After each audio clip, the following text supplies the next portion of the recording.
So I like to use as many props and resources in our classes because the more enjoyable the lesson is for the children, the better they remember it. And I think this helps the students remember it more and comprehend the skills that we are trying to teach them.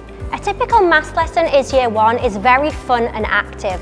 We want to take maths off the page and make sure children are completing practical activities. So one way I get students in my class excited is to be excited myself.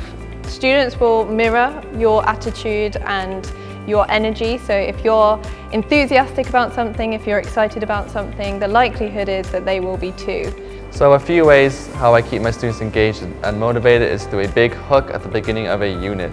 It's really important as the unit might be 2 or 3 weeks long, so what we might do is go on a field trip.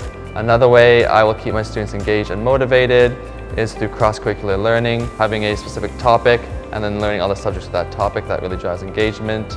I think it's very important for students to take ownership of their learning, so I'll have big display boards in my classroom so we can put up the best work and provide positive feedback as well. Students can get overwhelmed quite easily if you're introducing a really big new topic and you've not covered it before.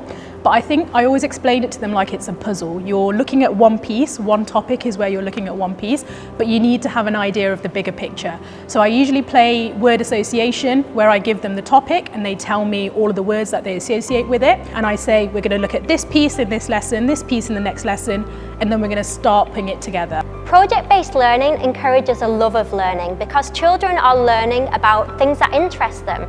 All of the lessons are then related to this project. I think project-based learning is really good because it allows children to take control of their learning. It's obviously quite engaging because it's usually quite an active procedure for them, and it also gives them an opportunity to apply skills that they've been learning throughout their lessons. So how I use formative assessment is during my input, I will have whiteboards for the students, so we'll ask them questions, they can write their answers down on a whiteboard, and that will show me which students understand the concept and which students need more help. I just use exit slips. At the end of a lesson, I'll ask a question, they'll write it down on a slip and give it to me just to check for their understanding. So students are all different, they all learn at different paces and different speeds.